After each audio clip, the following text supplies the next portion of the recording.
The Mafia in popular culture. From Al Capone and Vito Corleone to John Gotti and Tony Soprano, real-life and fictional mafiosos have captured the public imagination since the 1920s. Ruthless and violent, these men are nonetheless often seem to maintain their own personal brand of honor and decency. In this way, they are modern-day versions of the outlaw heroes of the Wild West, such as Jesse and Frank James or Billy the Kid. Gangsters were only a tiny percentage of the huge migration of Italians, primarily from the south of Italy, to America in the early 20th century. Still, the Mafia has become the primary pop culture expression of the Italian-American identity, much to the dismay of many Italian Americans. This is due largely to the enduring influence of Francis Ford Coppola's 1972 Oscar-winning smash hit film The Godfather, based on Mario Puzo's novel, and its reinvention of the gangster movie genre. Contents: early gangsters on film and TV. The Godfather and its legacy. The Sopranos. Negative stereotyping. Early gangsters on film and TV. As the era of Prohibition gave way to the Great Depression,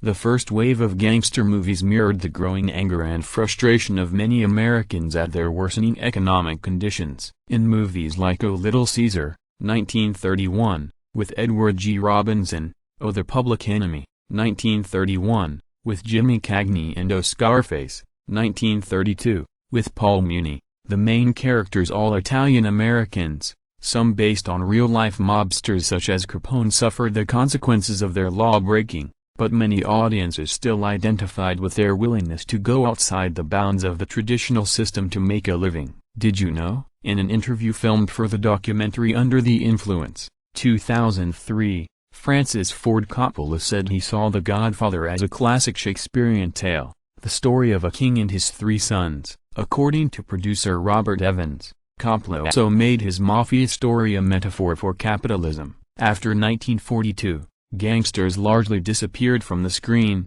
as Nazis and monsters took the place of mobsters as Hollywood's preferred villains. This began to change after 1950. When a Senate committee set up to investigate organized crime began holding public hearings. Thanks to the new medium of television, millions of Americans watched the testimony of real-life mobsters like Frank Costello, or more accurately, they watched Costello's shaky hands, the only part of him shown by the camera. In the early 1960s, Joseph Villacchi, a soldier in the Luciano F. Family organization, took a starring role in later televised hearings. It was Villacchi who introduced the now famous Mafia euphemism La Cosa Nostra, our thing, and his testimony revealed the evolution of Italian-American organized crime in America, especially in New York.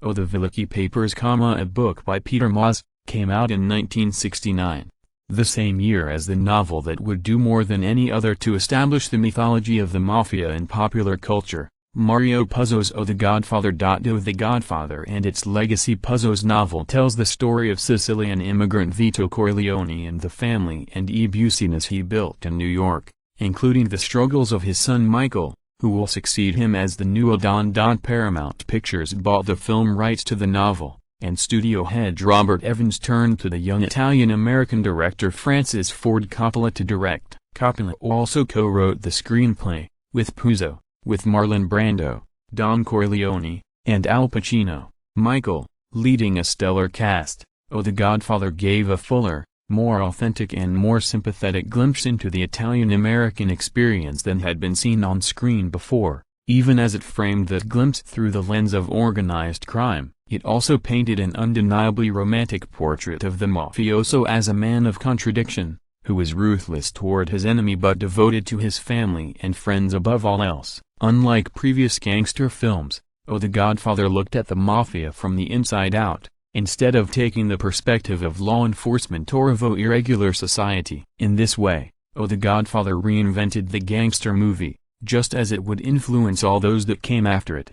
The Godfather, Part 1974, was darker and more violent than the first film, but both were box office smashes and multiple Oscar winners. The Godfather, Part 3, released 16 years after all Part 2, failed to impress critics or audiences.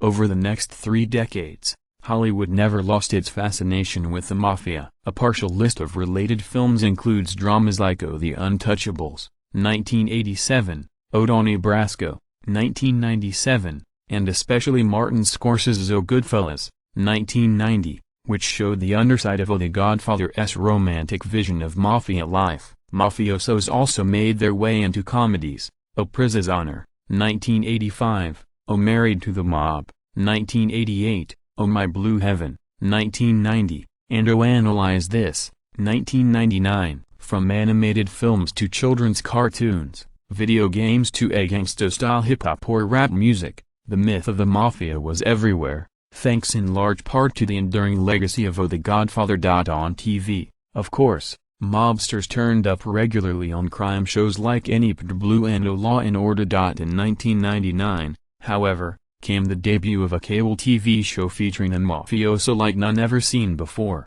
The Sopranos and Tony Soprano. David Chase, the creator of the HBO series The Sopranos and an Italian-American from New Jersey, managed to create a new kind of gangster. Chase moved the action from the traditional urban environment to the New Jersey suburbs, where Tony, James Gandolfini, visits a psychiatrist to deal with the stresses of work and family, including wife Carmela, mother Livia and two teenage kids. In the world of The Sopranos, gangsters like Tony are simply trying to achieve the same kind of affluent lifestyle as their fellow suburbanites, all while struggling with a sense that something is missing, that things aren't like what they used to be. The Sopranos ran for 6 seasons from 1999 to 2004, won more than 20 Emmy Awards, and was hailed by some critics as the greatest show in TV history. In acknowledgement of Chase's debt to other works of mafia-related popular culture, the series continually referenced those works, including O Public Enemy, O Goodfellas and, especially, O The Godfather. Negative stereotyping like O The Godfather, one of the most impressive aspects of The Sopranos was its richly detailed portrait of first and second generation Italian-Americans, as seen through the experience of one extended family. The fact that both of those families were mob families, however, means that many Italian-Americans had mixed feelings toward these works. In 1970, the Italian-American Civil Rights League held a rally to stop production of The Godfather.